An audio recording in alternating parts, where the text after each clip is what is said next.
So welcome to this one-off special of the Let Me Be Frank podcast.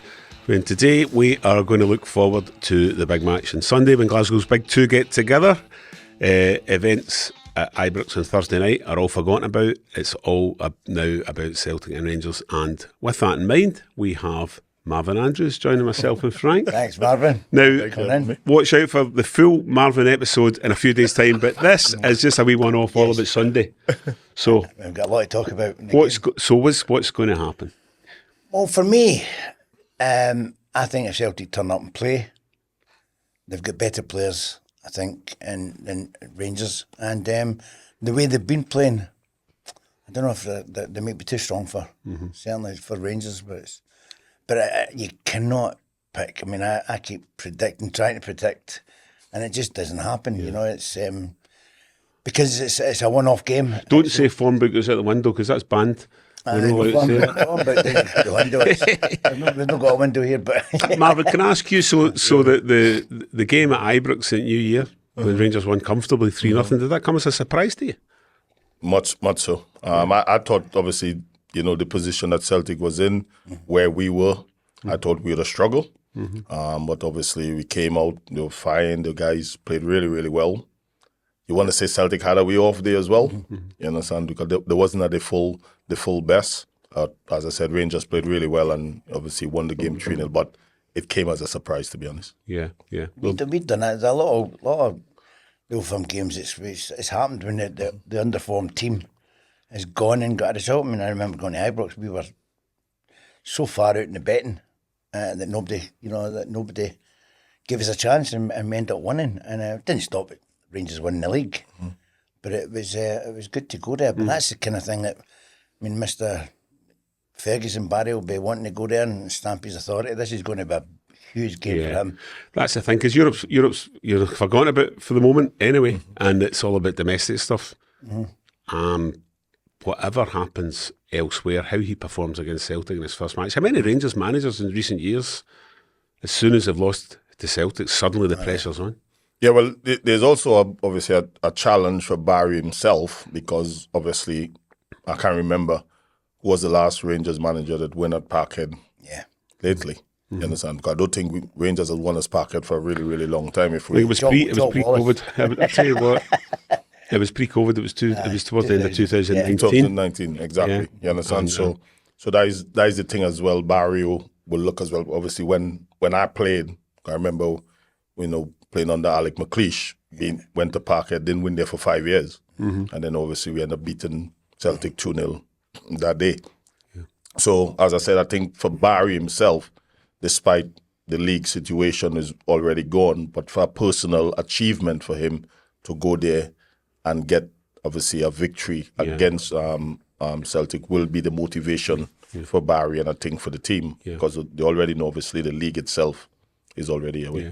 So it's going to be an interesting occasion for lots of reasons, but away fans are back as well. How important is that going to be for the Rangers players having a few thousand? I think obviously it's always good for the Rangers players, and I think for the game on its whole as well. You know, because to be honest, as I said, I think, you know, it was only a matter of time. I think Sky Sports and then would have tried to pull the plug on Old Firm games if it continue on the line of just having your own fans there. So I think for the prospect of the Scottish game, for the Old Firm game, it is, you know, is always good to see that, you know, they came to the agreement finally, you know, and getting fans back, because I think obviously it kills the prospect and the, you know, what the game is about. You understand, with just having your own fans, you know, at the stadium. So I think it will be good for the I suppose as long as everybody sticks to it, because I think that, you know, the belief, rightly or wrongly, last time was that Rangers were a bit fed up with the Celtic players celebrating at Ibrox when they were going through that period of winning consecutively and heavily, but you know, Rangers will give you another reason for why the away fans. I don't know, but I remember with John Brown on. And I remember talking to John ages ago. I know John quite well, and we were saying this in the 90s. We went through it. Celtic went through what Rangers are going through now. Rangers were winning league after league after league. And winning the league at Celtic Park as well. And winning the league. But you had to take it. You know, you just have to suck it up and get on with it, you know. And you can blame everything, but it was just we weren't good enough. And it's all changed now. And the brutal fact is that at the moment, Rangers are not good enough to go and put this challenge in against Celtic. I mean, one-off games like we're talking about Sunday, can they go and win? Of course they can. But to put a challenge in against Celtic for the whole season, I don't know if they're good enough. Yeah, but next season could be a completely different landscape, If depending it on what happens with happens, the American backers and the 49ers. Have you been following that situation at all, Marvin? Well, obviously you listen to it and think, but as you know, they always say that unless pen is to paper, Well, aye. everything is just cheap talk, and then I'd say we live in a world of social media and speculations here and there. But unless you hear proper confirmation from Rangers and that the deal is signed, obviously it's just paper talk for me at this present time. But something's going to have to happen, because in order for a sustained challenge domestically in the league. As you say, one-off games they take care of themselves, but a sustained challenge. What we're sitting at the moment, 16 points, and that could become 19 by Sunday night or 13. Yeah, as I said, is just as Frank just said, I think where Rangers is. They haven't challenged Celtic or beat Celtic when it matters. Yeah. Yeah. You understand? They win Celtic in the odd game here and there. Like, obviously, they go there on Sunday. You beat Celtic, yes, is an achievement, but it didn't really matter when it comes to the landscape of things of winning the league or making it, something of significance, So people will be keeping an eye out on the Maeda versus Tavernier situation, which is, that's been a bit of a rivalry, should we say, for a few years now. And then they both appear to have moved into the middle as well. So they're not playing by, so Tav kind of got away from him. Aye. So how would you have dealt with Maeda's pace?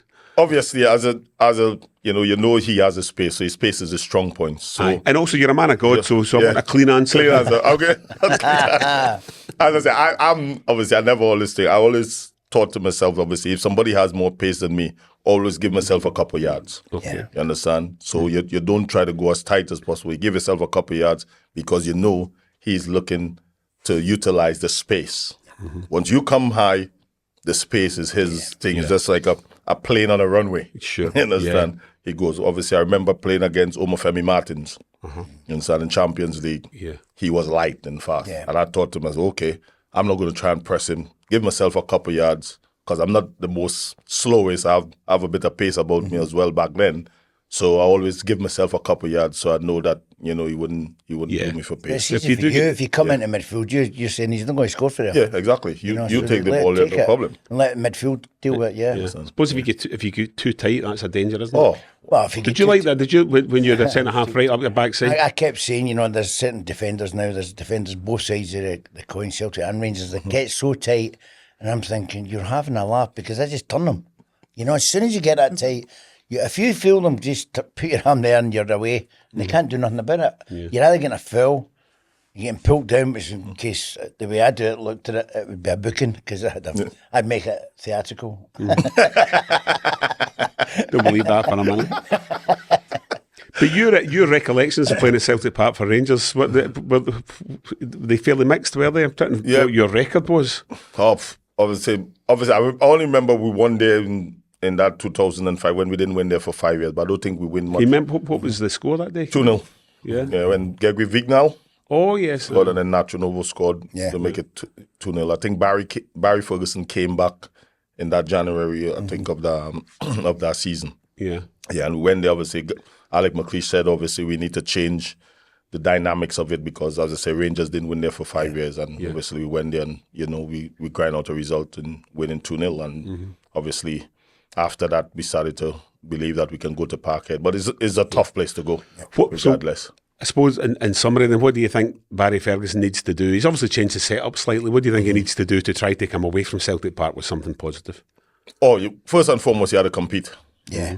You understand? Compete. Obviously, you tell them, try not to lose an early goal, because that is what Celtic is going to try and do. Get an early goal first 10, 15 minutes, and then you control the game after that. But you keep it as 0-0 and close as long as possible. Obviously, you start getting into the game. But that is what Celtic is going to come, all guns blazing from the first whistle. Try to get an early goal and then, try to control the game from that. First couple of minutes, go win your own battle. Win your battle with who you're up against. That's and that's the most important thing. And then the team will come into it. So prediction time then, Frank. The bookies are obviously making Celtic fairly strong favourites to win on their own patch. What do you think the score would be if you had to put your house on it? What house? All right, sorry, I'll rephrase that. If you had to put your mansion on it, I would say 2-0. 2-0 to Celtic. To Celtic.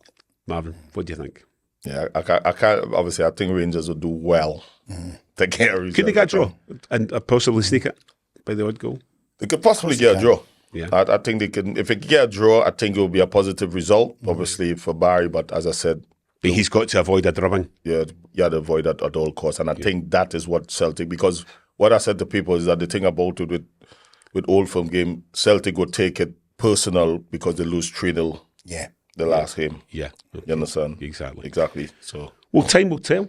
Yep. And we'll see how it goes on. We can discuss it in the next episode. And remember, hit the subscribe button and watch out for a few days' time because the full episode with Marvin Andrews, and it's going to be great. Lots of stuff to talk about. Lots of stuff. So join us again for the next episode of Let Me Be Frank.